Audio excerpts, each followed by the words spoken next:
Andreas, we've been told that the sunlight will give us cancer, skin cancer. Yes. And you say that's absolutely not true. No, there is no proof yet to that effect. In fact, it's the opposite. That lack of sunshine causes skin cancer. You may know that many people have skin cancers in areas that are never even exposed to the sun. That's true. And so it's not the sun. The UVB is now taken off the hook. It's no longer the culprit. There's a brand new study that just came out and it showed that UVB doesn't cause the cancer. It's the UVA. Now, when you use sunscreens, and there are many sunscreens that just block out UVB, so you don't tan. You basically they're supposed to you don't protect our burn, skin. so that you don't burn your skin. Skin burning is not a good idea. In any case, you don't want to burn your skin. So typically, if your body is in the sun too long, it will start burning. You would want to get out of it. Whereas if you put suntan lotion on, you don't get that signal. And you allow a lot of penetration of UVA. Now there are some of these other screens that are blocking out both UVA and UVB, and you think, oh, now I'm safe. Right. Yes, but you are becoming vitamin D deficient while being in the sun. And if you are vitamin D deficient, your cancer risk goes right up. Okay. So again, skin cancer, any kind of cancer. Right.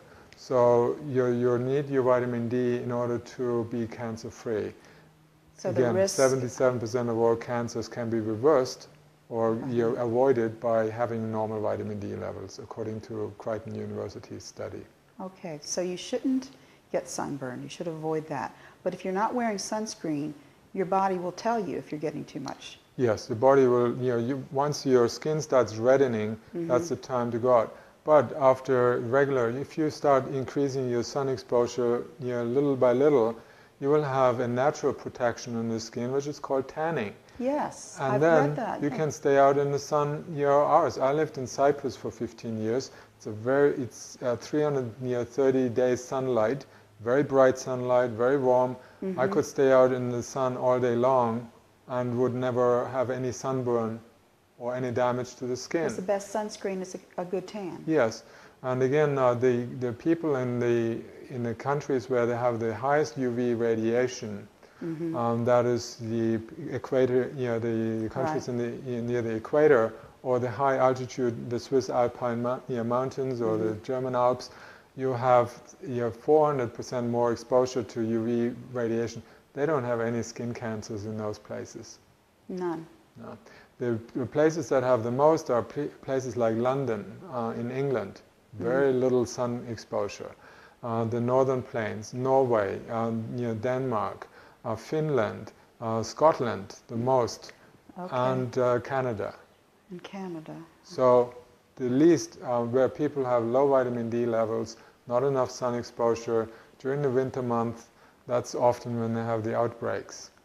But we can actually harm our skin by using sunscreens? Definitely. Sunscreens they're composed of sometimes dozens of chemicals, carcinogens, that are normally, if you put that in the food, let's say if a food processing company like Healthy Choice or whatever would put that in the food, they would lose their license and the owners would be imprisoned because it's extremely dangerous to put that in the food.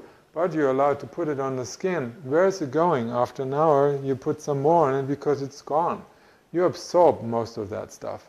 These chemicals are highly absorbable. They enter the bloodstream, and where do they go? They go to the liver. And then the liver has to break them down, but that overtaxes the liver. You may go into that producing a lot of intrahepatic gallstones, and some of them accumulate in the tissues, in the connective tissues, and if they happen to be in the skin area, under the skin, they saturate there, you may develop skin cancer because you took the sunscreens. So sunscreens are now a leading cause of skin cancer because people are slathering it on their skin, and they absorb that stuff. And then the other problem that happens, they wash off that stuff with soap, so they soap the whole body afterwards to get it off. And with it, they get rid of all the vitamin D that incidentally or accidentally may have been created on the skin. When you use soap, after sunbathing, let's say even without sunscreens, if you just make vitamin D, make sure you don't use soap to wash your skin except under the arms and in the genital area where the sun doesn't go anywhere and the vitamin D is not made. You don't want to wash it off because the vitamin D stays on your skin for up to 48 hours and gradually is absorbed, and that's how you are building it in the body. So you don't want to wash it off. Not right with away. soap, not right away. Okay. So soap is not necessary anyway. I've not used soap